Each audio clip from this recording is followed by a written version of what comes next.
प्रभु श्री राम है, आपने उनके लिए गाना बना दिया। जो राम को लाए हैं हम उनको लाएंगे। बताइए आप, यहाँ पर बैठा हुआ कोई व्यक्ति क्या इस हैसियत में है कि वो राम को ला सकता है? नहीं, भगवान श्री राम हम सबको लेके आए हैं। भगवान इंसान को लेके आता है, कोई इंसान भगवान को नहीं ला सकता। और आप 1925 की संस्था है, 100 साल हो गया, 100 साल पुरानी संस्था है, वहां से निकले आप।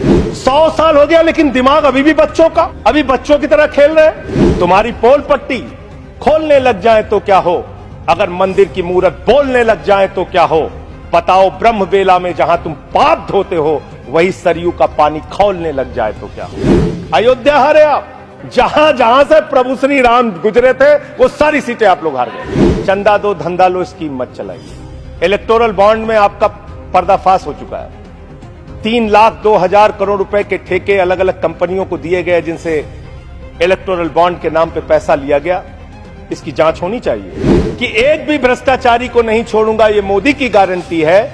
सारे भ्रष्टाचारियों को बीजेपी में शामिल करूंगा, ये प्रधानमंत्री की गारंटी, ये गारंटी है आपकी। हम आ भी भरते हैं तो हो जाते हैं बदनाम, और वो कत्ल भी करते हैं तो चर्चा नहीं होता। आप लोग सबको गालियां देने लगते हैं। लोकतंत्र में अच्छी चीज नहीं माने, कभी मुसलमानों को गाली दो, कभी सिखों को गाली दो, कभी ईसाइयों को गाली दो। इस चुनाव में हमने देखा भारत के प्रधानमंत्री बड़े अफसोस के साथ कहना पड़ रहा है, कभी मुगल पे बात करते हैं, कभी मटन पे बात करते हैं, कभी मदरसा पे बात करते हैं, कभी मछली पे बात करते हैं, और हद तो तब हो गई जब देश के प्रधानमंत्री मुजरा जैसे शब्द का इस्तेमाल करते हैं। शर्म आती है, दुनिया के सबसे बड़े लोकतंत्र के प्रधानमंत्री ऐसी भाषा का इस्तेमाल कर रहे हैं। भारत के प्रधानमंत्री महंगाई पे बात नहीं करते महोदया, बेरोजगारी पे बात नहीं करते महोदया, किसानी पे बात नहीं करते। इस देश के अंदर अग्निवीर योजना के कारण भारत की सीमा को कमजोर करने का आपने काम किया, उस पे बात नहीं करते।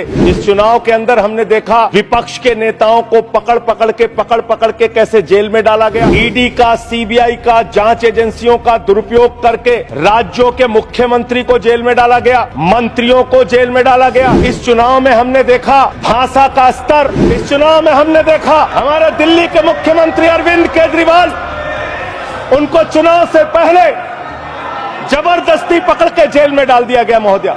और मुद्दा क्या बनाया? तथाकथित शराब घोटाला।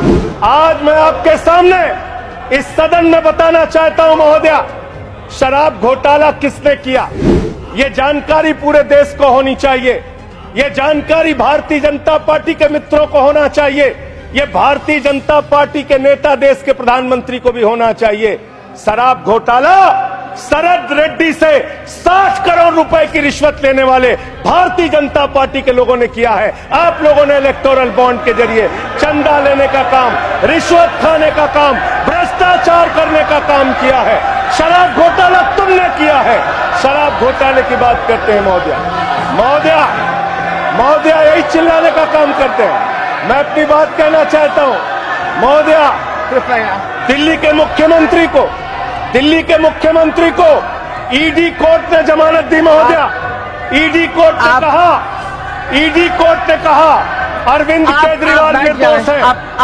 महोदया, ये रिश्वतखोर लोग हैं, ये रिश्वतखोर है, ये बेईमान है, ये भ्रष्टाचारी है महोदया, आप भ्रष्टाचारी है। आप बैठिए। भ्रष्टाचारियों को बोलने की हैसियत नहीं होनी चाहिए महोदया, ये भ्रष्टाचारी है, आप बैठिए। इन्होंने शराब घोटाला किया है, आप बैठिए, रिश्वत खाई है। आप प्रयास सुनिए। रिश्वतखोर लोग हैं सर महोदया, आप ये बेईमान लोग हैं, ये बेईमान है, ये भ्रष्टाचारी है महोदया, ये रिश्वतखोर है, ये डाकू गब्बर सिंह है, ये डाकू गब्बर सिंह है महोदया, डाकू गब्बर सिंह। आप अभी बैठिए। अरे ठीक है, गलत सही आप नहीं तय करेंगे महोदया। आप महोदया, भाजपा के मित्र हमारे नाराज हो गए महोदया। सच सुनने के बाद नाराजगी होती है महोदया।